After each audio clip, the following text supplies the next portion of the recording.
Hello everyone, I'm Anuj. I'm preparing for banking exam. Let's do it together. तो just अभी मैं आया हूँ SBI PO प्री का एग्ज़ाम देके, जो हमारा 3 बजे का शिफ्ट था, 3:30 बजे का। और छूटते छूटते अगर ये 4 बजे 4:30 बजे स्टार्ट हुआ होगा तो 5:30 बजे छूटा है। उसके बाद हमें एक से मतलब 1 घंटा मुझे लग रहा है रुकना पड़ा। फिर हमें 6:30 बजे उन लोगों ने छोड़ा, एग्जाम सेंटर वाले ने। फिर आते आते मुझे टाइम हो गया, इसलिए मुझे ये लेट रिव्यू बनाना पड़ रहा है। और इस बार मैं चीज़ें लिख के भी नहीं ला पाया हूँ, तो मैं आपको प्रॉपर रिव्यू जिसे कहते हैं वो नहीं दे पाऊंगा। लेकिन मैं लेवल बता दूंगा, और जो मुझे क्वेश्चन याद होंगे वो थोड़ा बहुत बता दूंगा। पैटर्न कैसा आया था वो बता दूंगा। सबसे पहले बात करते हैं, हमारा इंग्लिश आया था, फिर मैथ पैटर्न है ये, और फिर रीजनिंग। ठीक है, ये पैटर्न चल रहा है हमारा। और जैसा कि पता है आपको, यहाँ पे अटेम्प्ट बताएंगे हम यहाँ पे। तो रीजनिंग में जो मैंने अटेम्प्ट करे हैं, मैं रीजनिंग से स्टार्ट करता हूँ। जो मैंने रीजनिंग में अटेम्प्ट करे हैं वो है 33। ठीक, 2 क्वेश्चन मैंने छोड़े हैं। एक क्वेश्चन जो इसमें वर्ड बनाना था वो मैंने क्वेश्चन छोड़ दिया है।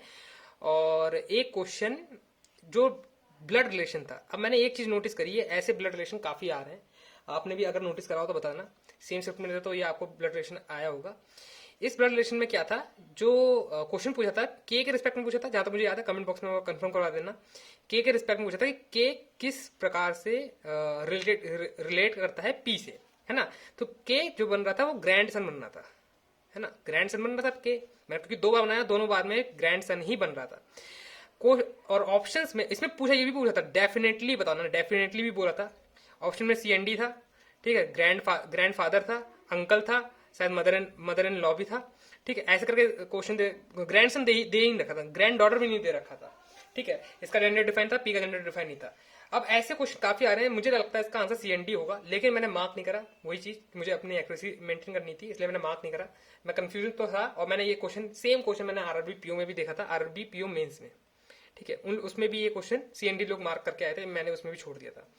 ठीक है, अब ऐसे क्वेश्चन आ रहे हैं, आप लोग अब बता देना कमेंट बॉक्स में कि आपका क्या मतलब पॉइंट ऑफ व्यू रहता है, इसमें POV रहता है कि CND मार्क करना चाहिए कि नहीं मार्क करना चाहिए, या फिर इसका आंसर क्या हो सकता है। ठीक, कंफर्म कर देना एक बार इसको, क्वेश्चन को। ग्रैंडफादर दे रखा था, लेकिन पी का जेंडर डिफाइन नहीं था, तो इसलिए मैं ग्रैंडफादर भी मार्क करके नहीं आया। लेकिन अच्छी तरह मुझे याद था के रिस्पेक्ट में पूछा था। ठीक है, एक क्वेश्चन तो ये हो गया जो मुझे कंफ्यूजन था, मैंने यहाँ पे अपना बता दिया अपना डाउट। और एक क्वेश्चन था जिसमें -3 करना था ऑड नंबर में, -2 करना था इवन नंबर में। इसका आंसर 24 आ रहा था। ठीक, बड़ा सा नंबर लिखा रखा था, आपको उसमें ये कंडीशन अप्लाई करनी थी। 24 मेरा आंसर आ रहा था। ठीक है, एक क्वेश्चन ये हो गया। अब सिलॉक्स, हाँ शुरुआत, अब एक चीज और बता देता हूँ। मैं रीजनिंग जब अटेम्प्ट कर रहा था, देखो हर किसी के साथ ऐसी चीजें हो सकती हैं, जो मैं अगर रीजनिंग में इतना अच्छे मार्क्स ले आता हूँ, या फिर मेरा रीजनिंग स्ट्रांग है, तो मेरे साथ भी वो चीजें हो जाती हैं। हमको उससे ओवरकम करना चाहिए, है ना। एग्जाम सेंटर पे जाके कुछ भी हो सकता है। जब मैंने रीजनिंग सॉल्व करना स्टार्ट करा, तो पहली puzzle, second puzzle, third puzzle और फोर्थ भी पजल ही थी। 20 मार्क्स तक पजल ही पजल था। ठीक है, पजल मतलब इसमें वो एक रैंकिंग वाला क्वेश्चन आता है, वो था। ठीक है, शायद। ठीक, अब मुझे वो भी याद नहीं आ रहा है। फिर यहाँ पे सिलॉक्स था। ठीक, सिलॉक्स था और इनक्वालिटीज था। ठीक, सिलॉक्स इनक्वालिटी था। फिर डिस्टेंस इन डायरेक्शन का क्वेश्चन था, मतलब लास्ट में जाके मिसलेनियस पार्ट था। तो मैंने ये सब स्किप करके पहुंचा जब मैं वहां तक। ठीक है, तो ये सिलॉक्स हो गया, मेरा इनक्वालिटी हो गया। लेकिन जब मैं डिस्टेंस इन डायरेक्शन का क्वेश्चन बना रहा था, तो मेरा क्वेश्चन जो बना था वो गलत बन गया था। मैंने एक जगह को नॉर्थ लेना था, मैंने उसे साउथ ले लिया, तो पूरा क्वेश्चन गलत हो गया था। आंसर में मिसमैच हो रहे थे। जो फर्स्ट आंसर था वो मैं बता देता हूँ, वो 4th रिस्पेक्ट टू L था, मतलब साउथ। ठीक है, जहां तक मुझे याद आ रहा है B था, यहाँ पे B 9A 15C, यहाँ पे 4 या 5 कुछ भी हो सकता है, 4 या 5 D। फिर यहाँ पे था 6E। फिर ये चीज यहाँ मैंने ले लिया था, जबकि इसको ऊपर जाना था, है ना। F थोड़ा सा यहाँ पे था, फिर यहाँ पे कोई वैल्यू जा रही थी, फिर यहाँ पे और कुछ ऐसे करके यहाँ पे जाके यहाँ पे लैंड हो रहा था L। ठीक है, तो कुछ डायग्राम ऐसे बनना था, मैं जहां तक मुझे याद है मैंने बता दिया आपको। ठीक है, तो वही है, इसका आंसर था L के रिस्पेक्ट में B की पोजीशन साउथ थी, और 4 का डिफरेंस आ रहा था यहाँ पे। ठीक, तो इसमें मेरा काफी टाइम वेस्ट हो गया। इसमें मेरा 2 से 3 मिनट वेस्ट हो गया। तो इस मिसलेनियस पार्ट को करने करने में ही मेरा 10 से 8 मिनट लग गया, मतलब 12 मिनट लेफ्ट, 8 मिनट लग गया। जब मेरे पास 12 मिनट हुए, तो मैंने सिर्फ कुल मिला के 15 ही क्वेश्चन करे होंगे, 15 क्वेश्चन करे होंगे मैंने, 15 क्वेश्चन के आसपास। उसके बावजूद मैंने 33 क्वेश्चन करे, क्योंकि पजल मैंने एक बार में बना दी, किसी पजल में ज्यादा टाइम लगा नहीं। तो ये चीजें आती हैं, आपको ओवरकम करना चाहिए, है ना। ये नहीं कि आप एक चीज पे लटक लटक के रह गए। ईगो पे नहीं लेना है, मैंने वही बार बार बोला है, ईगो पे नहीं लेना है। जब मेरी डिस्टेंस एंड डायरेक्शन की पजल नहीं बनी तो इसको मैंने स्किप करा है, इसको सबसे लास्ट में करा है, लास्ट में करके मैंने आंसर निकाला है। ठीक है, बन जाता है, थोड़ा टाइम लगता है। पजल्स पे आते हैं। पजल्स पे फर्स्ट पजल जो थी वो थी जैन, मार्च, मई, शायद जून और सितंबर, ऐसे थी। ये 30-31 थे सारे ये 30-30 थे। और एक तो ये पेन धोखा दे रहा है, ये 7 और ये 14। तो मैं पेन लेके आता हूँ, फिर मैं आगे बताता हूँ आपको। हाँ, तो पेन मिल गया मुझे। तो मैं आपको बता रहा था, ये कुछ स्ट्रक्चर था पजल का। इसमें 2 पॉसिबिलिटी बन रही थी, मैं 2 पॉसिबिलिटी हमेशा बना के चलता हूँ। और मैं बताता हूँ, मैं नोट्स नहीं लिखता हूँ, मैं डायरेक्ट यहाँ पे पॉसिबिलिटी पुट करता हूँ। तो एक तो ये पजल थी, फर्स्ट पजल थी, देख के लग रहा था काफी टाइम लगेगा। इसमें शायद 6 क्वेश्चन थे, कंफर्म करना कमेंट बॉक्स में, क्योंकि ये 1 से लेकर 6 तक जा रहा था, एक लाइन भर के एक क्वेश्चन और जा रहा था। शायद इसमें 6 क्वेश्चन थे, मुझे याद नहीं, लेकिन ये पजल बड़ी लग रही थी, 10 लोग थे इसमें। ठीक है, लेकिन बहुत इजीली बन गई, एक ही बार में बन गई। इसमें क्वेश्चन थोड़े से लेंथी थे, क्वेश्चन में बार बार ये पूछा रखा था कि ट्रू बताओ, इसमें कौन सी स्टेटमेंट ट्रू है। ठीक है, ऐसे क्वेश्चन थे।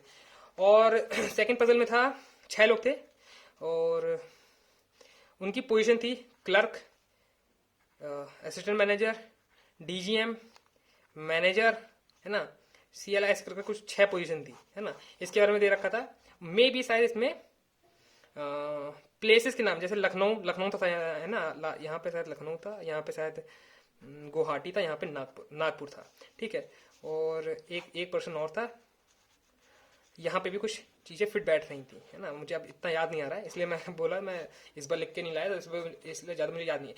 इसमें भी मतलब इसमें भी मुझे ज़्यादा 2 मिनट लगा होगा, इसमें भी मुझे 2 मिनट लगा होगा। 2 पॉसिबिलिटी में ये भी बन गया, सबसे 2 पॉसिबिलिटी बता रहा हूँ मैं। फिर पजल आई थी अनसर्टेन का आंसर 18 है, और ज़्यादा मुझे याद आ रहा है, 18 आंसर है, आराम से बन रही थी। 2 पॉसिबिलिटी में ये भी बन रही थी, है ना। एक पॉसिबिलिटी में क्लैश कर रहा था, तो आपको पता चल जाता है कि हाँ सही बनेगी गलत बनी है।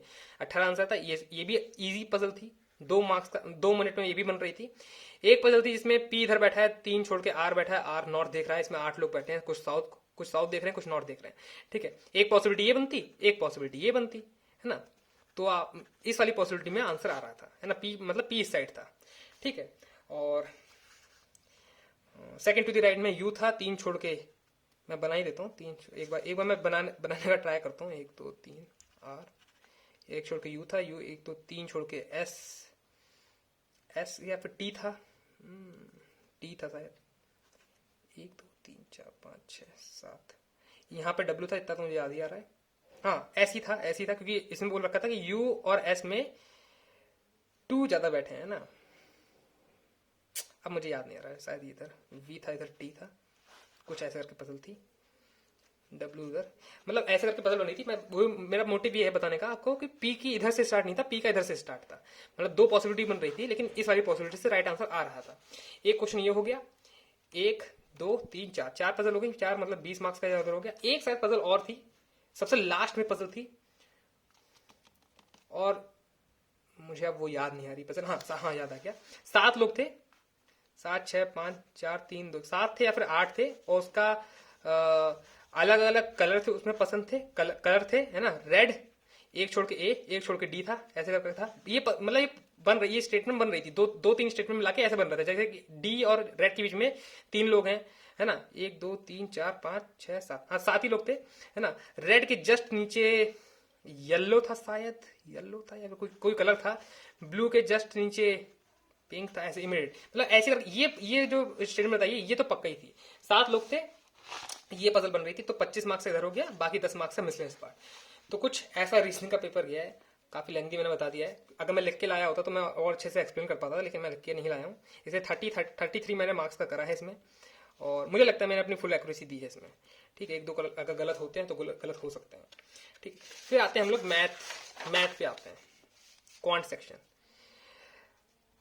अब जो मैं अपना जो शिफ्ट बता रहा हूँ, किसी के लिए टफ हो सकता है। जैसे मैंने अपना IBPO का शिफ्ट बताया था, मैंने बोला था इजी शिफ्ट था, मैंने 77 क्वेश्चन कराए थे, और काफ़ी लोग कमेंट आ रहे थे कि नहीं यार 77 इतना भी डूएबल नहीं था, लेकिन भाई जो एग्जाम कर रहे हैं, जो प्रिपरेशन कर रहे हैं बैंकिंग का, उनको पता है कि जो ये लास्ट शिफ्ट था ये काफ़ी डूएबल था। मतलब अगर रीजनिंग में 33 कर रहा हूँ मैं, जो 35 हो सकते थे लेकिन मैं छोड़ के आया हूँ जानबूझ के, और क्वांट में भी मैंने 23 करे हैं क्वेश्चन, 23 मैंने पीओ में भी करे थे, ठीक है, इसमें भी 23 करे हैं, और 23 मैंने बहुत आराम आराम से करे हैं, जबकि इसमें 23 से भी ज़्यादा हो सकते हैं, जो जितना मुझे मुझे लगता है कि मेरे 26 के आसपास होने चाहिए थे, ठीक है, क्योंकि एकदम सिंपल सिंप्लीफिकेशन आई थी, ठीक है, सिंप्लीफिकेशन आई थी, 6 क्वेश्चन थे शायद, क्वाड्रेटिक इक्वेशन आई थी, उसमें 5 क्वेश्चन थे, 11 मार्क्स का यहीं से आपका कवर हो गया, ठीक है, 5 मिनट में मैंने 11 मार्क्स कवर कर, 5 से 6 मिनट में मैंने 11 मार्क्स का कवर कर लिया था।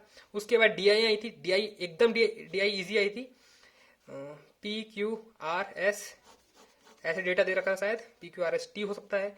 यहाँ पे जो डेटा दे रखा था, हाँ यहाँ पे जो बार ग्राफ में डेटा था वो बीच का डेटा था, है ना, कितने बीच है किसी सिटी में, है ना, P Q R S T कितनी सिटी है बीच है, और यहाँ पे जो दे रखा था परसेंटेज में डेटा दे रखा था माउंटेन का, है ना, माउंटेन का 60% है ना, तो बचा वो कितना 40, ये हो गया, फिर आप बीच भी निकाल लोगे, है ना।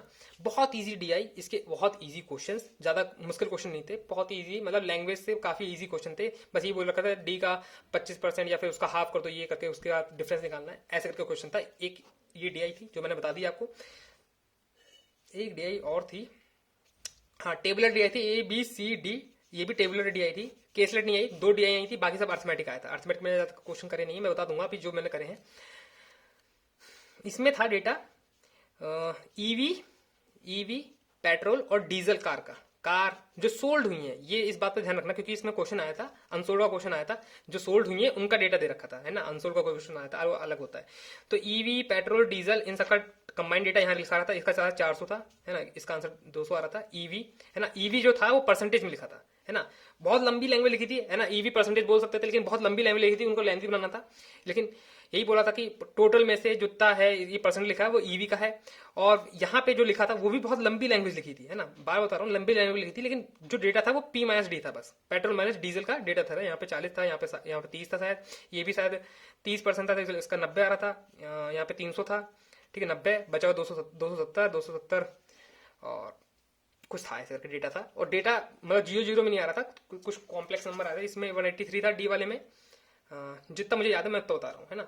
इसमें अनसोल्ड वाला क्वेश्चन भी आया था, इसमें क्वेश्चन थे जो लेंथी कह सकता हूँ मैं, थोड़े से लेंथी थे, पीओ लेवल के कह सकता हूँ, है ना। कंपेयर टू मॉक टेस्ट मैं यही बोलूंगा, एग्जाम काफी इजी था compare to mock test. Math का मैं अपने शिफ्ट को बता रहा हूँ, हर शिफ्ट का अलग अलग हो सकता है, इसलिए मुझे बाद में बोलना मत कि नहीं भैया आपने इतने कर लिए तो हम तो इतने कर पाएंगे, मैं ये नहीं कह रहा हूँ।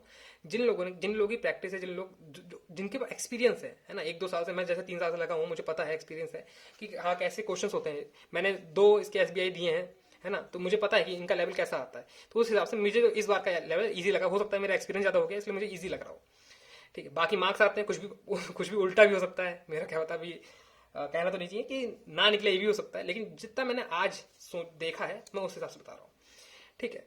तो ये हो गया, जो 2 डीआई बता दी मैंने, ये क्वेश्चन बता दिए। और क्या क्वेश्चन आए थे, रॉन्ग नंबर सीरीज कुछ नहीं आता, बाकी जितना बचा है सब मेरे हिसाब से अर्थमेटिक आया है, ठीक है। अर्थमेटिक भी इजी क्वेश्चन आए थे, काफी लंबे लंबे क्वेश्चन नहीं आए थे, इजी क्वेश्चन आए थे।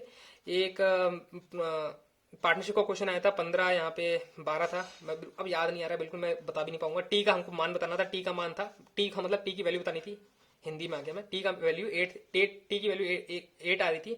यहाँ पे शायद 2 एम की वैल्यू पूछी गई थी इस वाले में, उसकी 145 वैल्यू आ रही थी एम की। जो मुझे याद है मैं बताता जा रहा हूँ, ठीक है, आंसर बताता जा रहा हूँ, आप मैच वैच कर लेना।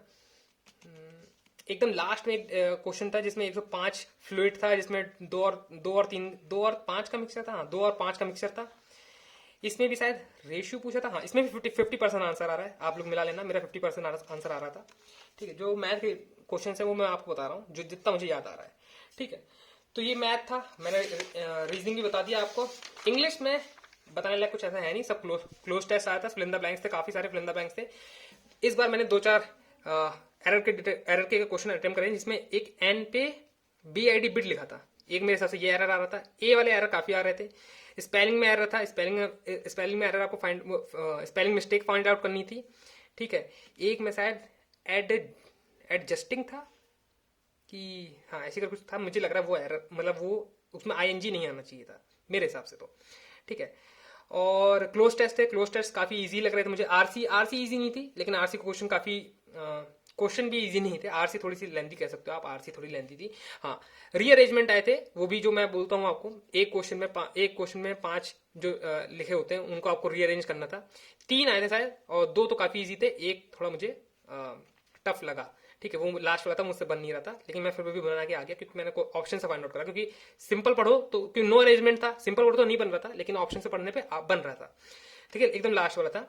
सबके जो स्टार्ट हो रहे थे वो ज्यादा शायद डी से ही स्टार्ट हो, डी या बी से स्टार्ट हो रहे थे। ठीक है, और हाँ, फ्रेज का आपको मीनिंग बताना था, फ्रेज रिप्लेसमेंट। एकदम लास्ट में भी एक फ्रेज था, शायद नहीं आता रहा मुझे, अब याद नहीं आ रहा है, इसलिए मैं बता नहीं पाऊंगा। हाँ, फ्रेज के आपको मीनिंग बताने थे, फ्रेज के मीनिंग बताने थे। ये भी इजी था, काफी इजी था। इजी इसलिए बोल रहा हूँ क्योंकि आप क्वेश्चन देखोगे फिर ऑप्शन देखोगे, उससे सिर्फ एक ही क्वेश्चन मैच कर रहा था, बाकी सब मतलब बहुत दूर दूर की बात कर रहे थे, इसलिए मैच नहीं कर रहा था। ठीक है, तो ये कुछ ऐसा हो गया। मैं बताता हूँ आपको, रीजनिंग में मैंने 33 करे, मैथ में 23, इसमें 26 करे मैंने। ठीक है, एक्यूरेसी इसी में होती है, इसमें एक्यूरेसी नहीं होती है हर किसी की। यहाँ पे मैं यूपी बेल्ट से बात कर रहा हूँ, इसलिए मैं अब यूपी का बता रहा हूँ। बाकी ये पैन इंडिया एग्जाम था।